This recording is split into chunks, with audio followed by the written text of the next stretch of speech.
The neon lights of Murphy's Tavern cast an amber glow across the weathered faces of the evening crowd. Sarah Martinez sat alone at the far end of the bar, nursing a whiskey neat while maintaining her carefully crafted cover. To anyone watching, she appeared to be just another young woman drowning her sorrows after a long day.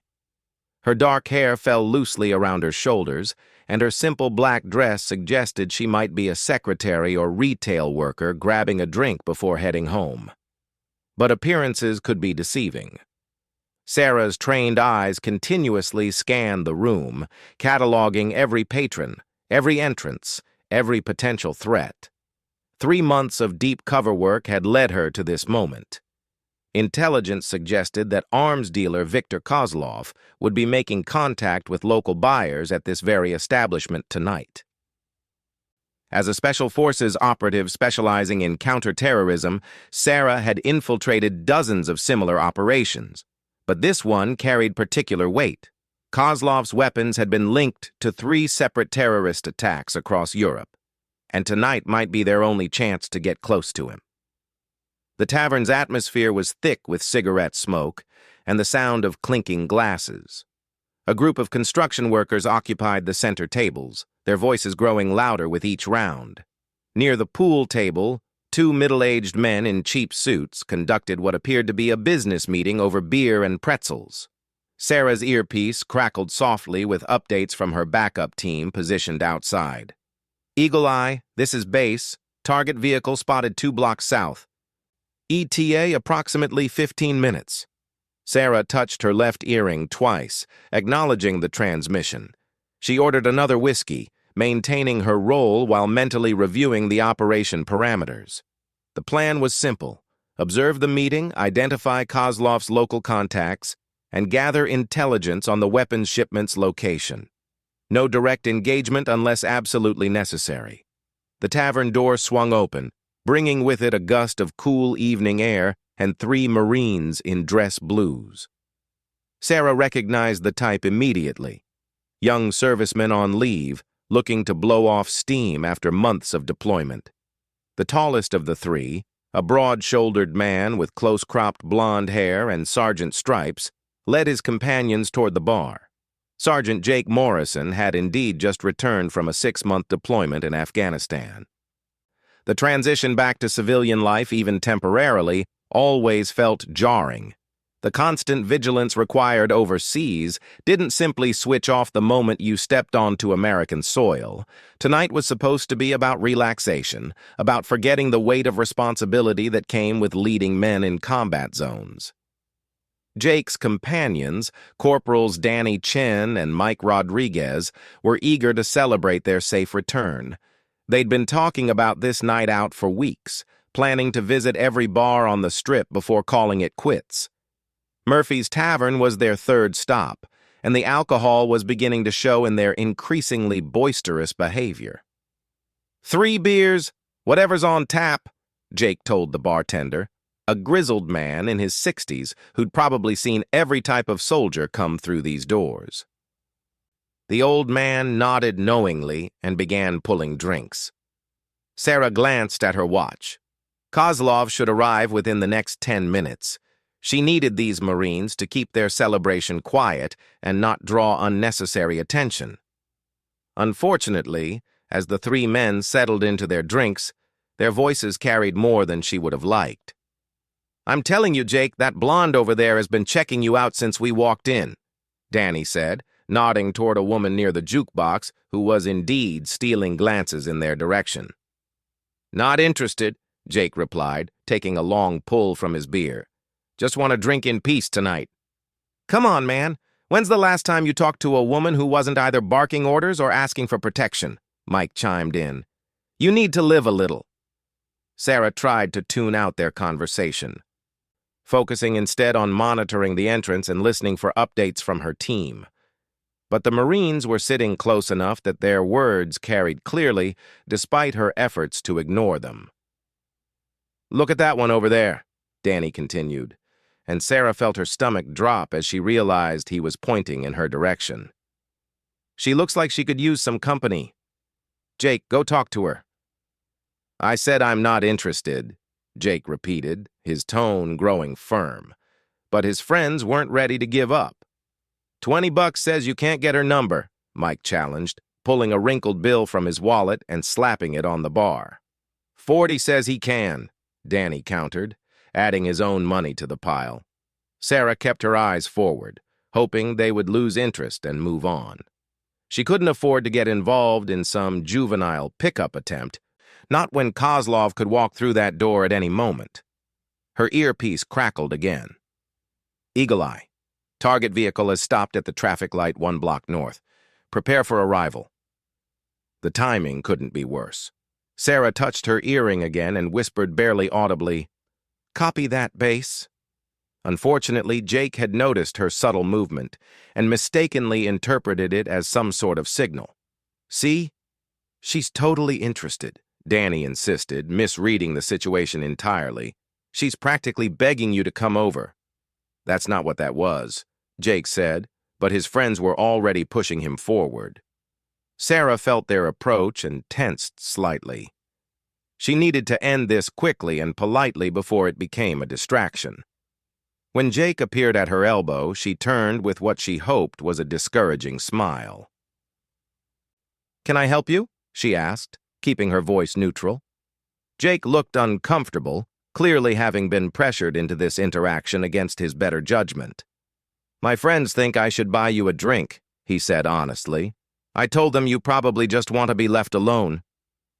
Despite the poor timing, Sarah found his directness refreshing compared to most men who approached her in bars. "You were right," she replied softly. "But thanks for asking politely." Jake nodded and started to turn away. But at that moment, 2 things happened simultaneously. The tavern door opened, revealing a thin man in an expensive coat who matched Kozlov's description perfectly, and Danny Chen appeared at Jake's shoulder. "Seriously? You're just going to walk away?" Danny's voice was loud enough to draw attention from several nearby patrons. "What kind of Marine gives up that easy?" "The smart kind," Jake replied, trying to steer his friend back toward their seats. But Danny had consumed more alcohol than he could handle responsibly, and his judgment was impaired. "Nah, man, no way. You're going to buy this lady a drink whether she wants it or not. We didn't survive Afghanistan just to get shot down by some stuck-up—" "That's enough," Jake interrupted sharply, but the damage was already done. Sarah's attention was torn between the developing situation with the Marines and Kozlov, who had just entered and was scanning the room. She needed these men gone immediately. "Look, I appreciate the offer, but I really just want to drink alone," she said firmly, hoping to end the confrontation. Danny, however, was beyond reasoning. "Oh, you're too good for us, is that it? We risk our lives for people like you, and this is the thanks we get?" The conversation was escalating exactly when Sarah needed it to de-escalate. Kozlov had spotted the business meeting at the center table and was approaching those men. Sarah needed to be able to observe and listen without distraction. "Nobody said anything about being too good for anyone," she replied, keeping her voice level despite her growing frustration. "I just prefer to drink alone. Surely you can respect that." "Respect?" Danny laughed bitterly. "You want to talk about respect? How about showing some respect for the uniform?" Jake stepped between his friend and Sarah. "Danny, that's enough. Leave her alone." "No way, Jake. I'm tired of civilians treating us like garbage. We put our lives on the line, and for what? So people like her can sit in fancy bars and act like they're better than us?" Sarah could see Kozlov settling into a chair with the 2 men in suits. Her earpiece was providing updates, but she couldn't focus on them with this confrontation developing. She needed to extricate herself immediately. "I think there's been a misunderstanding," she said, standing up from her stool. "I never said anything about being better than anyone. I simply want to be left alone." As she stood, her jacket shifted slightly, and Danny caught a glimpse of what looked like equipment attached to her belt. His alcohol-impaired mind jumped to conclusions. "What's that? You wearing a wire or something? You a cop?" The question sent alarm bells ringing in Sarah's head. If her cover was blown, the entire operation would be compromised. She had to think fast. "I don't know what you're talking about," she said, but Danny was already reaching toward her jacket. "Let me see what you got there," he demanded, his hand moving toward her concealed equipment. Training took over. Sarah's hand shot out instinctively, catching Danny's wrist in a grip that made him wince in pain. The movement was quick, professional, and completely unlike anything a civilian secretary or retail worker would have been capable of. "Don't touch me," she said quietly, but with enough steel in her voice to make both Marines take notice. Danny's eyes widened with surprise and anger. The alcohol in his system, combined with the adrenaline of the confrontation, clouded his judgment completely. Instead of backing down, he interpreted her defensive move as an attack. "Did you just grab me?" he demanded, his voice rising enough to draw attention from other patrons. "Did this civilian just put her hands on a United States Marine?" Jake immediately tried to intervene. "Danny, calm down. Let's just go back to our drinks." But the confrontation had reached a point of no return.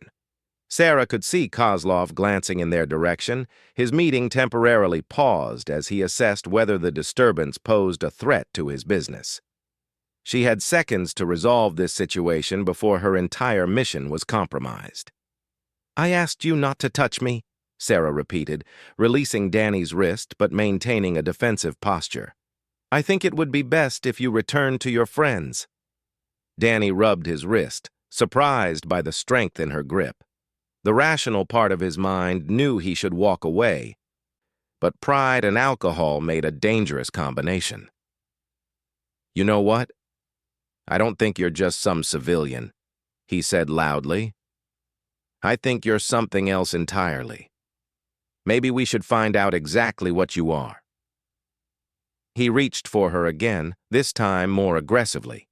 Sarah sidestepped smoothly, her movement fluid and controlled in a way that spoke of extensive martial arts training. Danny stumbled slightly, off balance from the alcohol and his missed grab. The stumble embarrassed him in front of his friends and the growing audience of onlookers.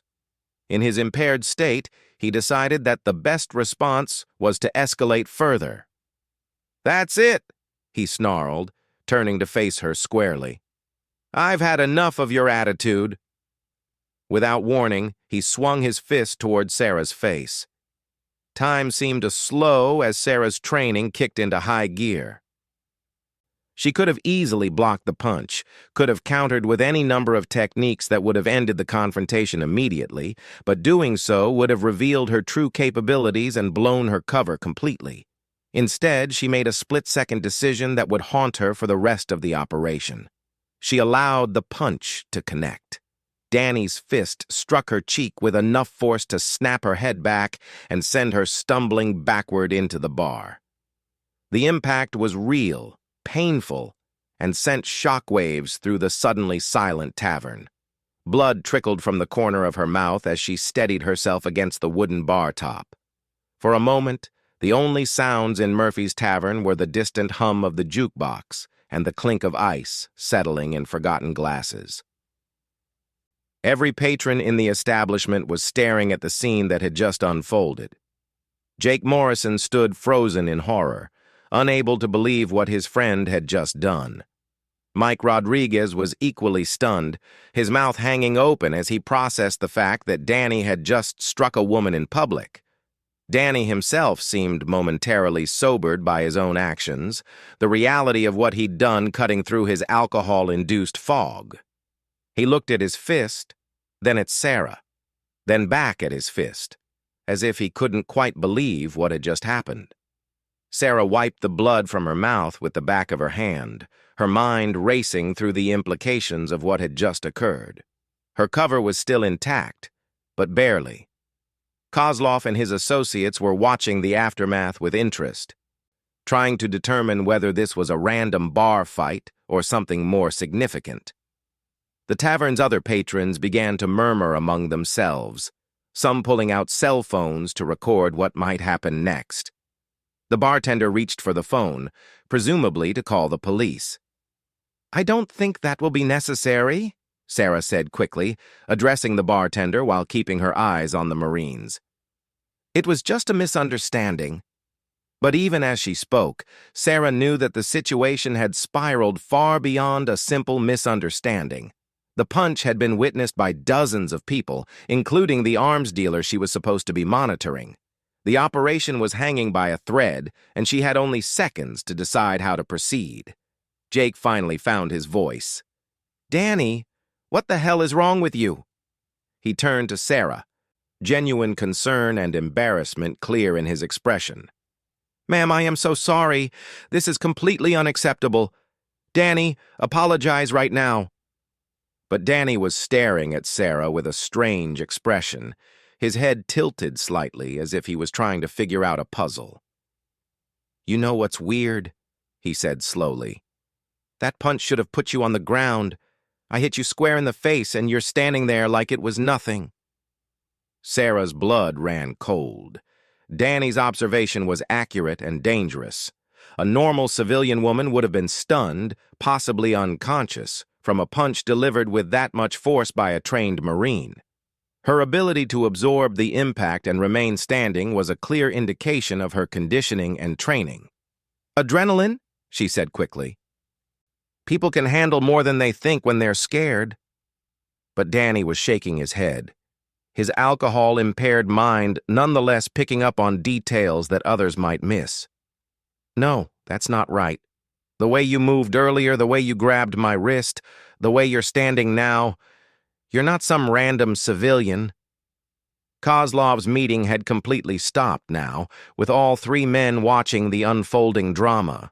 Sarah could see one of them reaching for what was probably a concealed weapon. If they suspected she was law enforcement, the entire operation would collapse into violence.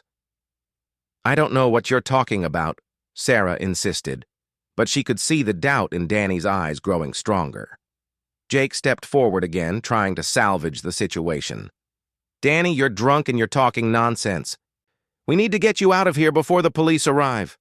"No, Jake, listen to me," Danny said urgently. "Look at her stance. Look at how she's positioned herself. She's got clear lines of sight to all the exits, her back to the wall, and she's balanced like she's ready to move in any direction. That's not how scared civilians stand. That's how soldiers stand."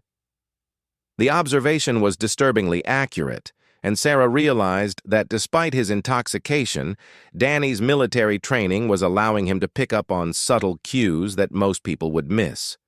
She needed to end this confrontation immediately. "Look, I work in a bad neighborhood," she said, trying to provide a plausible explanation. "You learn to be aware of your surroundings. Now I think we've all had enough excitement for one night." She turned toward the door, hoping to extract herself from the situation before it could deteriorate further. But as she moved, Danny called out behind her. "Wait a minute. I know what this is."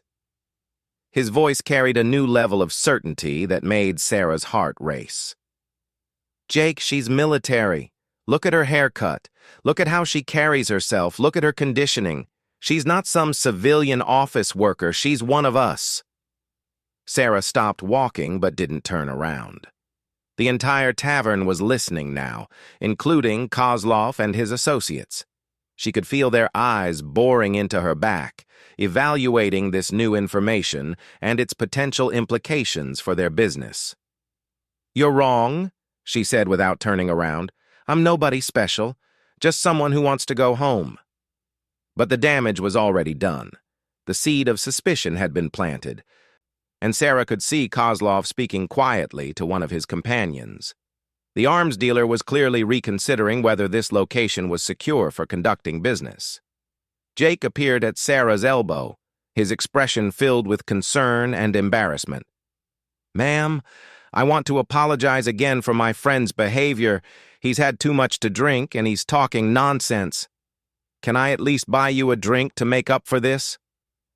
The offer was genuine and kind, but Sarah couldn't afford to linger any longer. Every second she remained in the tavern increased the risk that her cover would be completely blown. "That's not necessary," she replied. I just want to forget this ever happened." As she headed toward the door, her earpiece crackled with an urgent update from her backup team. "Eagle Eye, we've got movement on target vehicle. Looks like they're preparing to leave. What's your status?" The question hit Sarah like a physical blow. The confrontation with the Marines had not only compromised her position, but had apparently also spooked Kozlov enough that he was preparing to abort the meeting. 3 months of careful preparation were about to go down the drain because of one drunk Marine's paranoid observations. She touched her earring twice to acknowledge the transmission, but she knew there was nothing her team could do from outside. If Kozlov left now, they might not get another chance to track his local network for months. Behind her, she could hear Danny continuing to voice his suspicions to anyone who would listen. "I'm telling you, there's something off about that woman. The way she handled that punch, the way she moves, the equipment she's carrying. She's either military or law enforcement. Maybe both." Sarah reached the tavern door and paused with her hand on the handle. Through the glass, she could see her backup team's surveillance van parked across the street. Inside that van, her teammates were probably scrambling to salvage what they could from the failed operation. The mission had been compromised, but not necessarily destroyed. If she could somehow neutralize Danny's suspicions and convince Kozlov that she posed no threat to his business, there might still be a chance to gather the intelligence they needed. She turned back toward the bar, her mind racing through options and scenarios. Jake was still trying to calm his friend down, while Mike Rodriguez had apparently decided that the wisest course of action was to remain silent and hope the situation would resolve itself. "You know what?" Sarah said, loudly enough for the entire tavern to hear. "Maybe you're right." The admission sent a ripple of surprise through the crowd. Danny stopped his ranting and stared at her with wide eyes. Jake looked confused, and even the bartender paused in his cleaning to listen. "Maybe I am military," Sarah continued, walking slowly back toward the Marines. "And maybe you just assaulted a fellow service member in front of a room full of witnesses." The blood drained from Danny's face as the implications of her words sank in. Striking a fellow service member was a serious offense under military law, one that could result in court-martial and the end of his career. You're military?" he stammered. "Army," Sarah replied, sticking as close to the truth as possible while maintaining her cover. "And I'm wondering whether your commanding officer would be interested to know that you spend your leave time getting drunk and starting fights with female soldiers." The threat was effective, but it was also dangerous. By claiming military status, Sarah was walking a fine line between maintaining her cover and revealing too much about her true identity. But she needed to regain control of the situation, and sometimes the best defense was a good offense. Danny looked like he wanted to disappear into the floor. "Ma'am, I didn't know." "No, you didn't know," Sarah agreed. "But that didn't stop you from making assumptions and getting physical, did it?" Jake stepped forward, his expression a mixture of relief and renewed embarrassment. "Ma'am, if you're military, then this is even more unacceptable. Danny, you need to apologize right now." "I'm sorry," Danny mumbled, unable to meet Sarah's eyes. I've been drinking, and I thought—" "You thought what?" Sarah demanded. "You thought it was acceptable to put your hands on someone because they didn't want to talk to you." The dressing down was having its intended effect. Not only was Danny thoroughly chastened, but the other patrons were beginning to lose interest in the drama now that it appeared to be resolving itself. More importantly, Kozlov seemed to be relaxing slightly, apparently satisfied that the confrontation was nothing more than a dispute between military personnel. "No, ma'am," Danny replied miserably. "There's no excuse for what I did." "You're right, there isn't," Sarah agreed. "But since we're both in uniform, so to speak, I'm willing to let this slide if you can keep your mouth shut and your hands to yourself for the rest of the evening." "Yes, ma'am. Absolutely." Sarah nodded curtly and turned back toward the door, but Jake called after her. "Wait, ma'am. Can I ask what branch? What unit?" The questions were exactly what Sarah had been afraid of. Military personnel often bonded over shared experiences, and Jake was likely hoping to establish some common ground to make amends for his friend's behavior. But any specific information she provided could potentially be verified and used to expose her true identity. "I'd rather not say," she replied. "Some of us prefer to keep our service private when we're off duty." It was a reasonable response that Jake couldn't argue with, but Sarah could see the curiosity in his eyes. He was clearly wondering why she would be so secretive about her military background. "Of course," he said. "I understand. But please let me buy you a drink to apologize for Danny's behavior. It's the least I can do." Sarah was about to decline when she noticed that Kozlov had settled back into his chair and appeared to be resuming his meeting with the two men in suits. The arms dealer's apparent decision to continue with his business presented an opportunity to salvage the mission. "One drink," she agreed. "But then I really do need to go." As Jake escorted her back to the bar, Sarah's earpiece crackled with another update. "Eagle Eye, target has resumed meeting. We show you're back in position. What's your status?" Sarah touched her earring once to indicate she was compromised but operational. It wasn't the ideal situation, but it was workable. She just needed to maintain her new cover as an off-duty Army soldier while gathering what intelligence she could. The next few hours would require all of her training and experience to navigate successfully. The mission was still alive, but barely, and one wrong move could bring everything crashing down around her. Sarah found herself in an impossible position as she returned to the bar with Jake Morrison. The whiskey he ordered for her sat untouched while she struggled to balance multiple competing priorities. Through her peripheral vision, she could see Victor Kozlov, deep in conversation with his two contacts, their voices low but occasionally audible above the tavern's ambient noise. Her earpiece provided intermittent updates from the surveillance team outside, but she couldn't respond without risking exposure to the Marines who now believed she was one of their own. Jake had positioned himself on the stool beside her, clearly still feeling responsible for his friend's behavior. Danny Chen sat further down the bar, nursing his beer in sullen silence while occasionally stealing glances at Sarah. The third Marine, Mike Rodriguez, had wisely chosen to distance himself from the entire situation by relocating to a table near the pool table. "So, Army, huh?" Jake said, making conversation while signaling the bartender for another beer. "How long have you been in?" The question was innocent enough, but Sarah knew that every answer she gave would need to be consistent with future responses. Military personnel had a way of testing each other's knowledge through casual conversation, and one inconsistency could unravel her entire cover story. "Few years," she replied vaguely, taking a small sip of her whiskey to maintain appearances. "What's your MOS?" Jake pressed, using the military term for job specialty. Sarah had prepared for this possibility during her extensive cross-training with Army Special Forces units. 35S, she answered, citing the military occupational specialty for signals collector and analyst.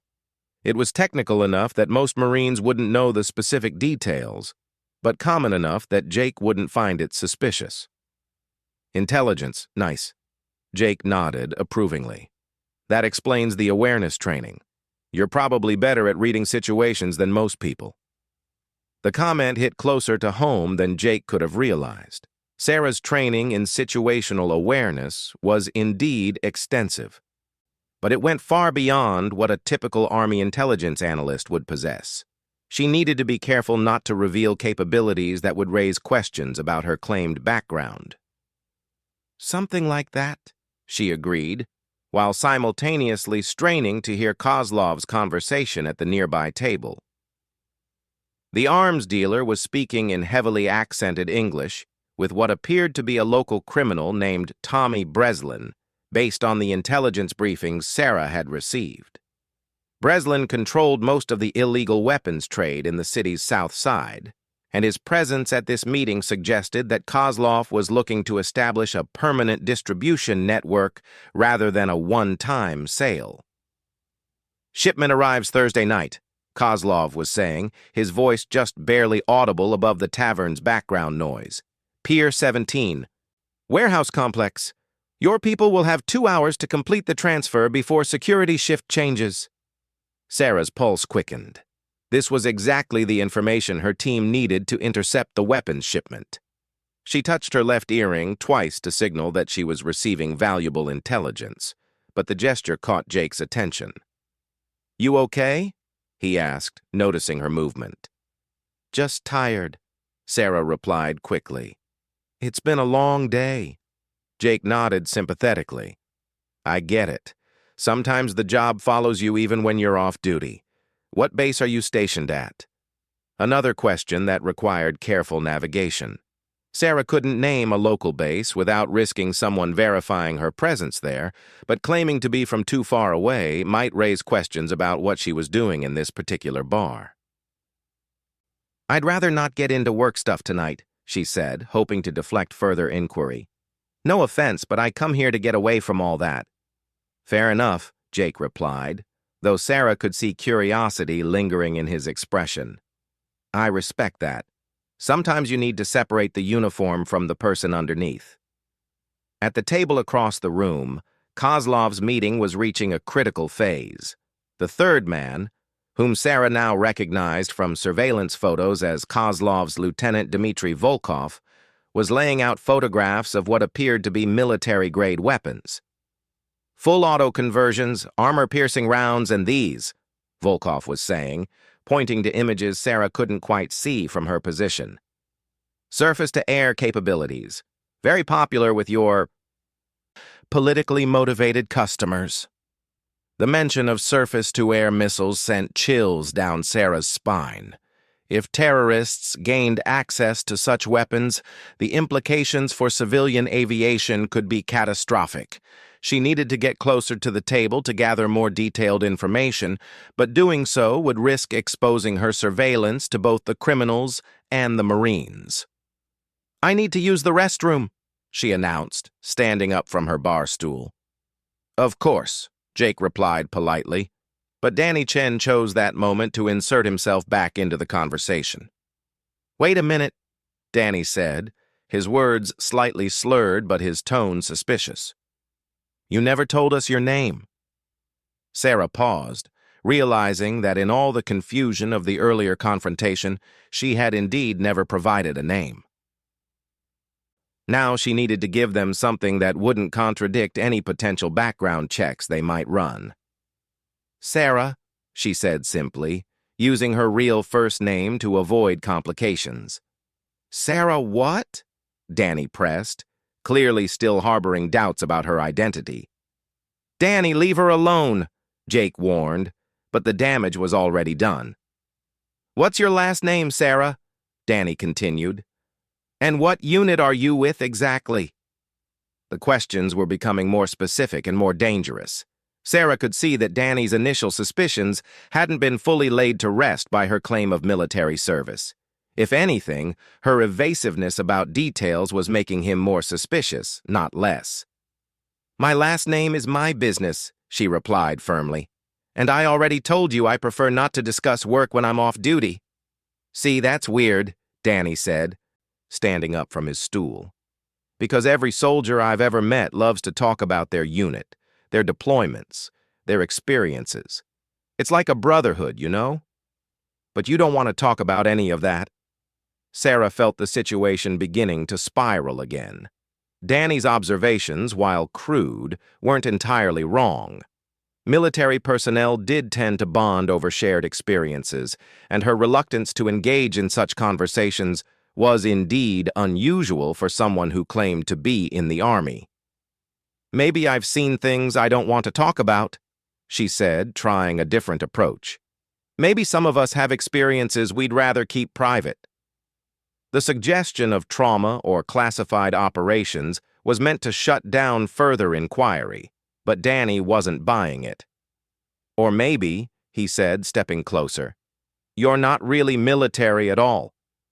Maybe you're exactly what I thought you were in the first place, some kind of cop." The accusation hung in the air like a toxic cloud. Several other patrons were beginning to take notice of the renewed confrontation, and Sarah could see Kozlov's table starting to pay attention as well. If the arms dealer suspected law enforcement presence, he would abort the meeting immediately and possibly disappear for months. "I showed you my conditioning," Sarah said, referring to her ability to absorb Danny's punch. "I demonstrated military bearing and knowledge of military terminology. What more proof do you need?" "How about a military ID?" Danny challenged. "Every service member carries their ID card. Let's see yours." The request was perfectly reasonable and exactly what Sarah had been dreading. She could produce false identification, but doing so in front of witnesses would create evidence that could later be used to expose her true identity. Refusing to show ID, however, would confirm Danny's suspicions. "I don't carry my CAC card when I'm off duty," she said, referring to the common access card that all military personnel used for identification. "It's a security risk if you lose it in a civilian establishment." The explanation was plausible but weak, and Danny clearly wasn't satisfied. "Bull," he said flatly. "Nobody goes anywhere without their ID. You're lying." Jake finally intervened forcefully. "Danny, that's enough. You're drunk, you're being paranoid, and you're embarrassing all of us. Leave her alone." "No, Jake, listen to me," Danny insisted, his voice rising. "Think about this logically. She claims to be Army, but she won't name her unit or her base. She says she's intelligence, but she won't show ID. She's carrying equipment under her jacket that she won't explain. And she's sitting in this particular bar, at this particular time, watching that table over there." Sarah's heart stopped as Danny pointed directly at Kozlov's table. The gesture was obvious enough that all three men at the table immediately looked in their direction. Kozlov's eyes met Sarah's for a brief moment, and she could see calculation and suspicion beginning to form in his expression.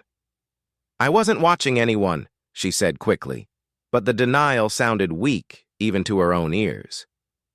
"Really?" Danny continued, his voice now loud enough to carry across the entire tavern. "Because from where I'm sitting, it looked like you've been monitoring their conversation since the moment you sat down." Kozlov was now speaking urgently in what sounded like Russian to his companions. Dmitry Volkov's hand disappeared under his jacket, clearly reaching for a weapon. Tommy Breslin looked confused but alert, trying to understand what was happening. Sarah's earpiece crackled with urgent updates from her backup team. "Eagle Eye, we've got movement around the target vehicle. Looks like they're preparing for rapid departure. What's your status?" She couldn't respond without confirming Danny's suspicions, but she also couldn't let Kozlov escape with the intelligence about the weapons shipment. The operation was hanging by a thread, and every second counted. "You need to stop talking," she said quietly to Danny, her voice carrying enough menace to make him take a step backward. "See? That's not how soldiers talk to each other," Danny said triumphantly. "That's how cops talk to civilians." Jake grabbed Danny's arm. "I'm sorry, Sarah. He's had way too much to drink. Danny, we're leaving. Right now." But as Jake tried to pull his friend away, Danny made one final devastating observation. "Wait, Jake, look at her equipment again. That's not standard military gear, that's surveillance equipment. She's got an earpiece, some kind of transmitter, and probably recording devices. She's not a soldier, she's a federal agent." The pronouncement sent shockwaves through the tavern. Several patrons immediately began reaching for their phones to record what might happen next. The bartender ducked below the bar, probably reaching for a weapon of his own. And at Kozlov's table, all three men stood simultaneously, their meeting clearly over. "You have no idea what you're talking about," Sarah said desperately, but she could see the doubt spreading through the crowd like wildfire. Kozlov approached their group, his expression cold and dangerous. When he spoke, his accent was thick, but his English was precise. "Excuse me, but my friends and I couldn't help overhearing your conversation. This young woman, she is law enforcement, yes?" "I don't know what she is," Danny replied, "but she's definitely not what she claims to be." Sarah found herself surrounded by hostile faces. Kozlov and his men on one side, the Marines on another, and a growing crowd of curious onlookers filling the spaces between. Her backup team was outside, but they couldn't intervene without blowing the entire operation and potentially starting a firefight in a crowded civilian establishment. "Perhaps," Kozlov said smoothly, "we should ask her directly. Miss, are you a police officer?" The question was delivered with deceptive politeness, but Sarah could see the threat underlying it. Kozlov's reputation for violence was well documented, and she had no doubt that he would eliminate perceived threats without hesitation. "I'm exactly who I said I was," she replied, trying to project calm confidence despite the chaos surrounding her. "Prove it," Kozlov demanded. "Show us identification that confirms your military status." Sarah was trapped. Producing false military identification would create evidence that could later be traced back to her real identity. Refusing to produce identification would confirm everyone's suspicions, and admitting the truth would not only blow her cover but potentially endanger every civilian in the tavern. "I don't have to prove anything to you," she said, trying to buy time while her mind raced through possible escape scenarios. "Actually," Kozlov replied, "I think you do.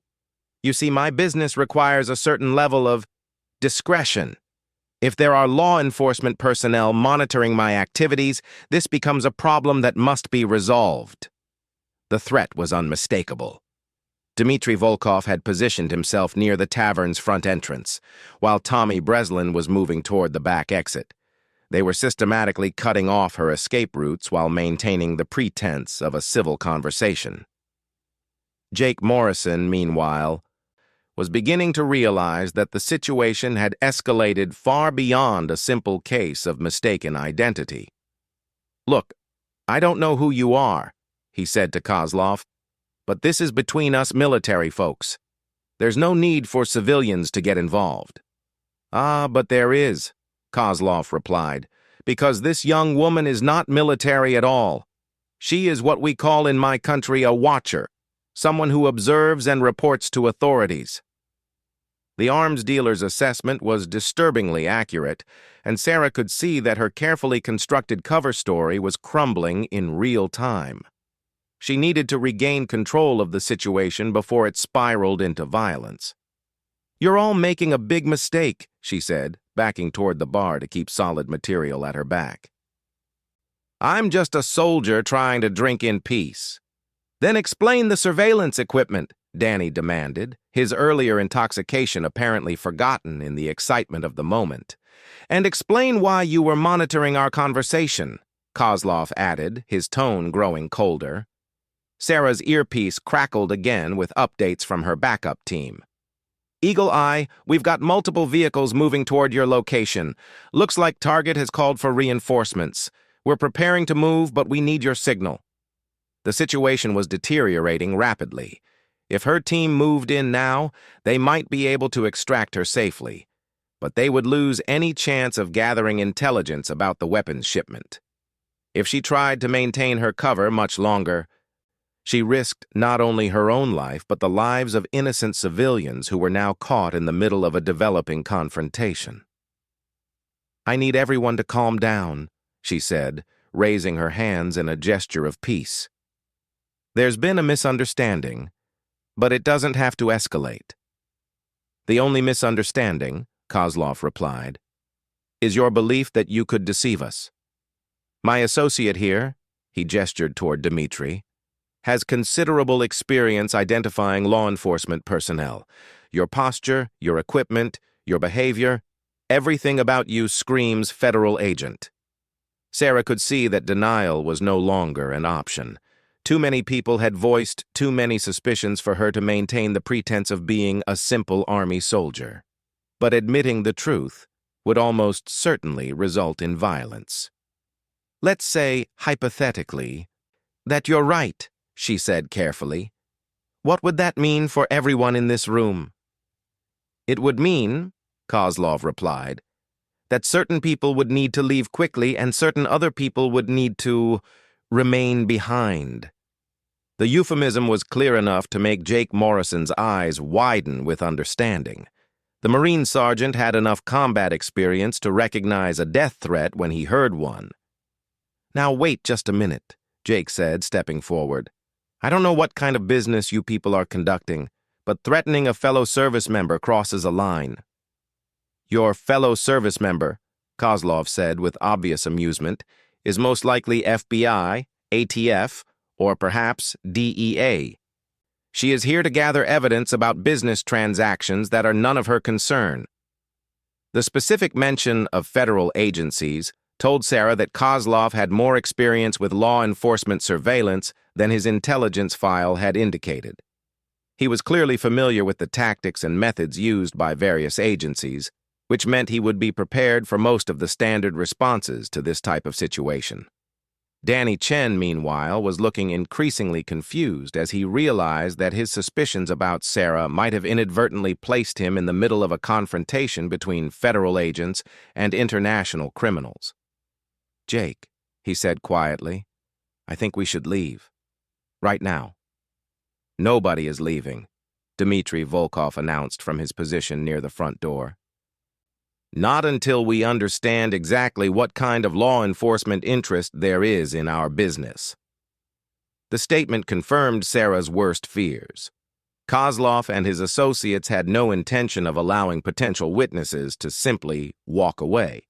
Everyone in the tavern was now effectively a hostage until the arms dealer could determine the extent of law enforcement knowledge about his operations.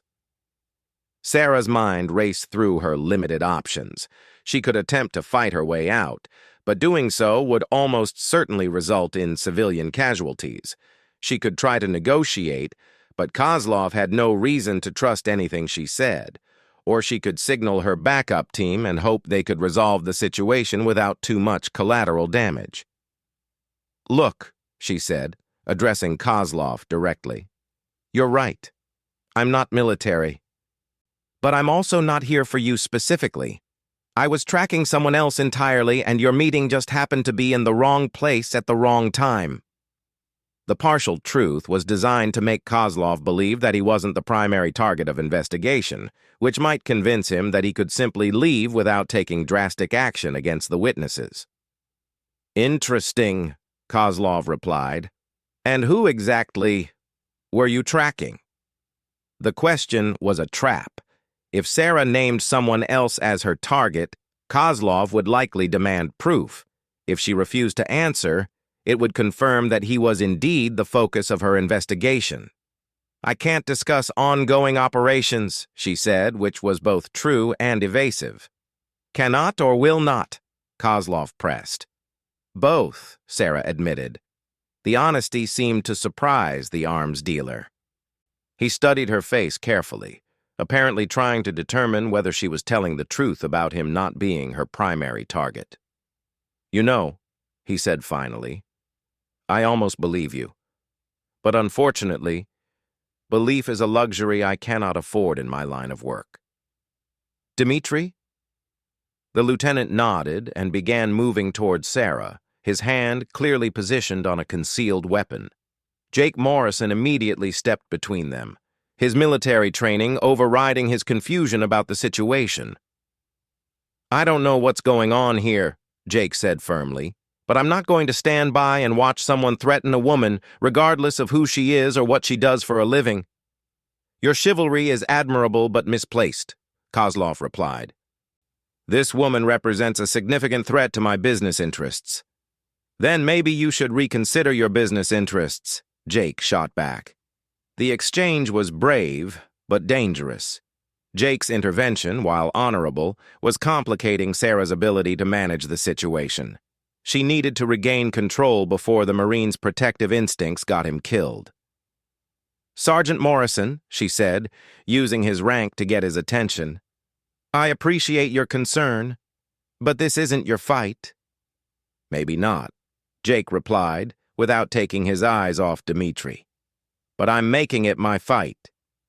Danny Chen and Mike Rodriguez had moved to flank their sergeant, presenting a united front despite their obvious confusion about what was happening. The three Marines were clearly prepared to defend Sarah, even though they didn't fully understand who she was or what she represented. The loyalty was touching but potentially disastrous. Sarah couldn't allow these men to risk their lives for an operation they knew nothing about, but she also couldn't reveal her true mission without compromising national security. "Everyone needs to calm down," she said again, but this time her voice carried the authority of someone accustomed to command. "This situation doesn't have to escalate." "I'm afraid it already has," Kozlov replied. "The moment you chose to conduct surveillance on my business meeting, you made escalation inevitable." Tommy Breslin, who had been silent throughout most of the confrontation, finally spoke up. "Victor, maybe we should just leave. Deal with this later, when there aren't so many witnesses around." The suggestion made sense from a criminal perspective, but Sarah could see that Kozlov was shaking his head. "Too risky, Thomas. If she's federal law enforcement, she already knows too much about our arrangements. Leaving her alive would be problematic." The death sentence was delivered matter-of-factly, as if Kozlov were discussing the weather. Sarah could see the shock on the Marines' faces as they fully grasped the seriousness of the situation they had stumbled into. Her earpiece crackled one final time with an urgent update from her backup team. "Eagle Eye, we've got multiple hostiles approaching the building. Whatever you're going to do, you need to do it now." The time for deception and misdirection had passed. Sarah touched her earring 3 times in rapid succession, sending the emergency signal that would bring her backup team crashing through the doors within seconds. The 3 rapid touches to her earring sent an unmistakable message to Sarah's backup team. The operation had gone critical and immediate intervention was required. Within seconds, she heard the distinctive sound of vehicles moving at high speed toward Murphy's Tavern. The endgame was about to begin, and there was no longer any possibility of maintaining her cover. Victor Kozlov's eyes narrowed as he observed Sarah's subtle signal. Despite his focus on the immediate threat she represented, his years of experience in international arms dealing had taught him to recognize the signs of coordinated law enforcement operations. "Dmitri," he said quietly in Russian, "prepare for company." Sarah understood enough Russian to catch the warning, and she knew she had perhaps 30 seconds before her backup team breached the tavern's entrances. In that brief window, she needed to position herself to protect the civilians while neutralizing the most immediate threats. Jake Morrison, still standing protectively between Sarah and Dmitry Volkov, was beginning to understand that he had stumbled into something far more dangerous than a simple bar fight. "Sarah," he said without taking his eyes off the armed men, "I don't know what's happening here, but I need you to get behind the bar and stay down." The suggestion was tactically sound, but operationally impossible. Sarah couldn't take cover and wait for rescue while innocent civilians remained in the line of fire. Her training and moral obligations demanded that she act to protect them, even if doing so would fully expose her true capabilities. "Sergeant Morrison," she said quietly, "I need you and your men to get as many people as possible away from the windows and behind solid cover. Do it now." The authority in her voice was unmistakable, and Jake immediately recognized it as the tone of someone accustomed to command in life-or-death situations. This wasn't a request from a fellow soldier, it was an order from a superior officer. "Danny, Mike," he called to his companions, "start moving people toward the back of the tavern, away from the front door and windows." The Marines responded instantly, their training overriding their confusion about the situation. Danny Chen began herding confused patrons toward the rear of the establishment, while Mike Rodriguez positioned himself to provide cover for the civilian evacuation. Kozlov watched these preparations with growing alarm. The coordinated response between Sarah and the Marines suggested a level of military precision that went beyond what he would expect from a simple federal surveillance operation. "Who are you really?" he demanded, his hand moving toward his own concealed weapon. "Someone you should have left alone," Sarah replied, dropping her civilian persona entirely. The transformation was immediate and startling. Gone was the uncertain demeanor of a woman caught off guard by aggressive Marines. In its place stood someone who radiated lethal competence and absolute confidence. Her posture shifted to a combat-ready stance, her eyes began systematically cataloging threats and escape routes, and her movements took on the fluid precision of someone trained to kill efficiently and quietly. Danny Chen, even while helping evacuate civilians, couldn't help but stare at the change. "Jesus," he whispered to Mike Rodriguez. "That's not Army intelligence. That's Special Operations." The observation was accurate, but incomplete. Sarah Martinez was indeed Special Operations, but not from any branch of the military that Danny would recognize. Her training came from a joint military intelligence program so classified that most members of Congress weren't aware of its existence. Outside Murphy's Tavern, the sound of approaching vehicles grew louder. Kozlov's reinforcements were arriving at the same time as Sarah's backup team, setting up a confrontation that would determine the outcome of 3 months of careful investigation. "Dmitri, positions," Kozlov ordered, abandoning any pretense of civilized conversation. Volkov drew his weapon smoothly, a compact but deadly-looking pistol that he held with professional competence. Tommy Breslin followed suit, producing a larger handgun that he gripped with noticeably less confidence. Sarah assessed the threat quickly. Volkov was the primary danger. His stance and weapon handling marked him as someone with extensive combat training. Breslin was dangerous but nervous, which made him unpredictable. Kozlov himself appeared to be reaching for a weapon but hadn't yet drawn it. The tavern's other patrons were now pressed against the far wall, some crying, others trying to call for help on their cell phones. The bartender had disappeared entirely behind his wooden fortress, presumably armed and waiting to see how the situation developed. "Last chance?" Sarah called out, her voice carrying the authority of someone who had faced similar situations many times before. "Walk away now, and this ends quietly." "I'm afraid that's no longer an option," Kozlov replied, finally producing a military-style pistol from beneath his expensive coat. "You've seen too much, heard too much. This ends with your death." At that moment, the front door of Murphy's Tavern exploded inward. The first agent through was Marcus Thompson, Sarah's usual partner and a former Navy SEAL whose imposing frame and tactical gear made him look like something from a Hollywood action film.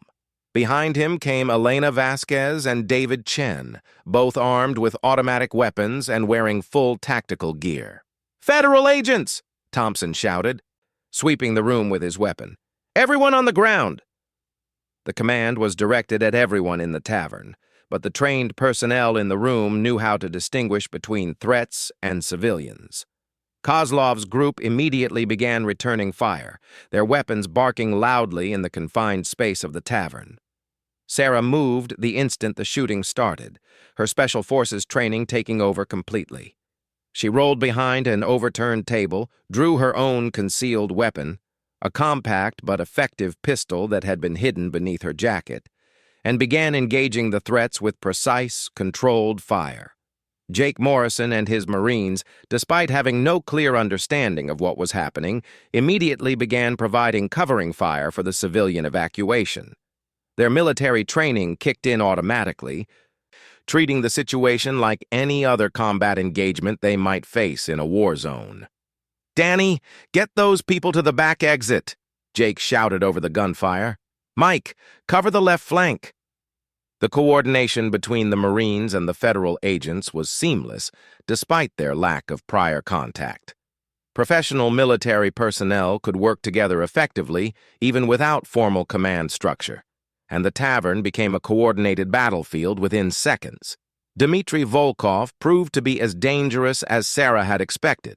His return fire was accurate and disciplined, forcing both Sarah and Agent Thompson to keep their heads down. but he had made the tactical error of positioning himself too close to the front entrance, giving Elena Vasquez a clear angle of attack from the tavern's side window. Her 3-round burst caught Volkov's center mass, and he dropped immediately. The threat assessment in Sarah's mind updated automatically. Primary hostile eliminated, 2 secondary threats remaining. Kozlov had taken cover behind the bar, using the same protection that the bartender had chosen. Tommy Breslin, meanwhile, was panicking. His return fire was wild and undisciplined, spraying bullets randomly around the tavern without regard for civilian safety or tactical effectiveness. "Breslin!" Sarah shouted, hoping to get his attention. "Drop your weapon and surrender!" The local criminal's response was to fire in her direction, but his aim was so poor that the bullets came nowhere close to her position. His panic was making him more dangerous to innocent bystanders than to trained law enforcement personnel. Agent David Chen solved the problem with a precision shot that caught Breslin in the shoulder, spinning him around and causing him to drop his weapon. The man went down hard, clutching his wounded arm and screaming in pain. That left only Viktor Kozlov, who was now trapped behind the bar with nowhere to run. The arms dealer was still armed and dangerous, but his tactical position was hopeless.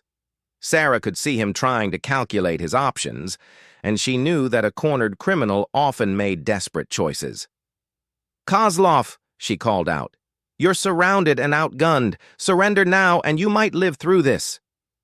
The arms dealer's response was a rapid series of shots fired blindly over the top of the bar. His position prevented him from aiming effectively, but the bullets were still dangerous to anyone in their path. Jake Morrison, who had been helping evacuate civilians near the back of the tavern, suddenly appeared at Sarah's side. "I've got a clean angle on him from the left," he reported, his military training allowing him to assess the tactical situation effectively. "Negative," Sarah replied immediately. "Too dangerous for a civilian." "With respect, ma'am," Jake said firmly, "I'm not a civilian right now. I'm a Marine providing fire support for federal law enforcement." The distinction was meaningful from both a legal and tactical perspective. Jake's military status gave him authority to act in support of law enforcement operations, and his combat experience made him a valuable asset in the current situation. "Can you get a clean shot without exposing civilians?" Sarah asked, accepting his offer of assistance. "Affirmative," Jake replied, already moving to position himself for the flanking maneuver. While Jake maneuvered to get a better angle on Kozlov, Sarah's earpiece crackled with updates from the command post outside. "Eagle 1, this is command. We've got multiple hostile vehicles in the parking lot. Looks like Kozlov's reinforcements have arrived." The news was concerning but not unexpected. Arms dealers like Kozlov didn't operate without security arrangements, and his backup would be arriving just as the initial firefight was concluding. "Copy that, command," Sarah replied. "How many hostiles?" "At least 6, possibly more. They're taking positions around the building perimeter." Sarah quickly assessed the situation. Her team controlled the interior of the tavern, but they were now potentially trapped inside by Kozlov's reinforcements. The situation was about to become significantly more complex. "Thompson," she called to her partner, "we've got company outside. Prep for siege conditions." Agent Thompson nodded grimly and began repositioning to cover the tavern's rear exit. Elena Vasquez moved to reinforce the front entrance, while David Chen maintained overwatch on the wounded Breslin and continued to monitor Kozlov's position behind the bar. At that moment, Jake Morrison made his move. Using tactics he had learned in urban combat situations in Afghanistan, he low-crawled along the left wall of the tavern until he had a clear view of Kozlov's position behind the bar. "Sarah," he called quietly. "I've got him. Clean shot. No civilian exposure." "Take it," Sarah authorized. Jake's rifle cracked once, and Viktor Kozlov's return fire immediately stopped. The arms dealer slumped forward, his weapon clattering to the floor as his body went limp. The sudden silence in the tavern was deafening after the intensity of the firefight. For a moment, the only sounds were the moans of the wounded Tommy Breslin and the distant noise of vehicles moving outside. "Clear!" Thompson called out, confirming that all immediate threats had been neutralized. "Clear!" Vasquez echoed from her position near the front door. "All hostiles down," Chen reported from his overwatch position. Sarah stood slowly, her weapon still ready but lowered. The primary objectives had been accomplished. Kozlov was dead, his lieutenant was dead, and his local contact was wounded but alive for questioning. More importantly, all civilians in the tavern appeared to be unharmed. Danny Chen and Mike Rodriguez emerged from behind overturned tables, both looking stunned by the intensity of what they had just witnessed. The other civilians began cautiously rising from their positions, many of them crying or shaking from the trauma of the experience. "Is everyone okay?" Sarah called out, addressing the civilian population. A chorus of frightened but affirmative responses came back to her. Remarkably, despite the intensity of the firefight, no innocent bystanders had been injured. The training and professionalism of both the federal agents and the Marines had prevented the civilian casualties that could easily have resulted from such a chaotic situation. Jake Morrison approached Sarah, his expression a mixture of awe and respect. "Ma'am," he said formally, "I owe you an apology. When I first saw you tonight, I thought you were just another soldier trying to drink in peace. I had no idea that I was exactly what Corporal Chen suspected I was." Sarah finished with a slight smile. Danny Chen, overhearing the conversation, approached with an embarrassed expression. "About that," he said uncomfortably. "I'm sorry for hitting you. If I had known you were special operations—" "You couldn't have known," Sarah replied. "And honestly, your suspicions probably saved lives tonight. If you hadn't forced me to take a position, Kozlov might have completed his business and disappeared." The compliment was genuine. Danny's drunken paranoia had indeed disrupted the arms dealers' meeting at a crucial moment, preventing him from finalizing arrangements that could have resulted in military-grade weapons reaching terrorist organizations. "What exactly is your unit?" Jake asked, his curiosity finally getting the better of him. Sarah looked around the tavern, assessing how much information she could safely share. The operation was effectively over. Kozlov was dead, and these Marines had proven themselves trustworthy under fire. "Joint Special Operations Command," she said simply. "Counter-Terrorism Division." The revelation explained everything the Marines had observed about her: the advanced combat training, the sophisticated surveillance equipment, the authority she naturally projected, and her ability to coordinate with federal law enforcement agencies. "JSOC," Jake repeated with obvious respect. "That explains a lot." Agent Thompson's voice interrupted their conversation. "Sarah, we need to discuss the situation outside. Kozlov's reinforcements aren't backing down." Sarah nodded and turned back to the Marines. "Gentlemen, I need you to help get these civilians to safety. There may be more fighting outside." "Roger that," Jake replied immediately. "Danny, Mike, help me get everyone to the back exit." As the Marines began organizing the civilian evacuation, Sarah moved to confer with her team about the developing situation outside. Through the tavern's front window, she could see armed figures taking positions behind vehicles in the parking lot. "Command, this is Eagle 1, she spoke into her radio. "Interior is secure, primary target eliminated, but we're going to need additional support to deal with the exterior hostiles." "Copy that, Eagle 1. State and local police are en route, ETA 5 minutes. FBI tactical team is 10 minutes out." The response time was reasonable, but Sarah knew that 5 minutes could feel like an eternity when facing determined opposition. Kozlov's security team would likely attempt to extract their employer's body and eliminate any witnesses to his death. "Thompson, what's our ammunition status?" she asked her partner. "About 60% remaining," he replied. "Vasquez and Chen are similar." Sarah checked her own weapon and found that she had used less than half her ammunition during the brief but intense firefight. They had sufficient firepower to hold their position, but not enough to go on the offensive against an unknown number of hostiles outside. The sound of approaching sirens began to fill the air, growing gradually louder as local police units responded to reports of gunfire at Murphy's Tavern. Sarah felt some of the tension leave her shoulders as she realized that backup was indeed on the way. Jake Morrison appeared at her side, having successfully evacuated the last of the civilian patrons through the tavern's rear exit. "All civilians are clear," he reported. "Local police are setting up a perimeter outside. Looks like Kozlov's people are withdrawing." Sarah moved to the front window and confirmed Jake's observation. The armed figures who had been taking positions around the building were indeed retreating to their vehicles. The approaching police sirens had apparently convinced them that the situation was no longer salvageable. "Command, this is Eagle 1, she radioed. "Hostile reinforcements are withdrawing. Situation appears to be resolving." "Copy that, Eagle 1. Maintain your position until local authorities can secure the scene." As the immediate danger passed, Sarah finally allowed herself to fully process what had occurred. 3 months of careful investigation had culminated in a chaotic firefight that had somehow resulted in the perfect outcome. The primary target eliminated, valuable intelligence gathered, and no innocent casualties.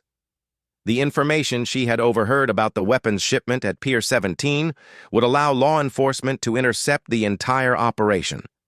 Kozlov's death would disrupt the international arms-dealing network he had spent years building. And Tommy Breslin's capture would provide additional intelligence about local criminal organizations. Danny Chen approached her one final time, his expression serious. "Ma'am, I need to ask you something. When I hit you earlier tonight, you could have stopped me easily, couldn't you?" Sarah considered the question carefully before answering. "Yes, I could have." "Why didn't you?" "Because stopping you would have blown my cover and compromised the mission," Sarah explained. "Sometimes taking a hit is better than revealing your capabilities." Danny shook his head in amazement. "I don't know whether to be impressed or terrified." "Both reactions are appropriate," Sarah replied with a slight smile. Jake Morrison extended his hand to Sarah in a gesture of respect and gratitude. "Ma'am, it's been an honor working with you tonight. If you ever need Marines for backup, you know where to find us." Sarah shook his hand firmly.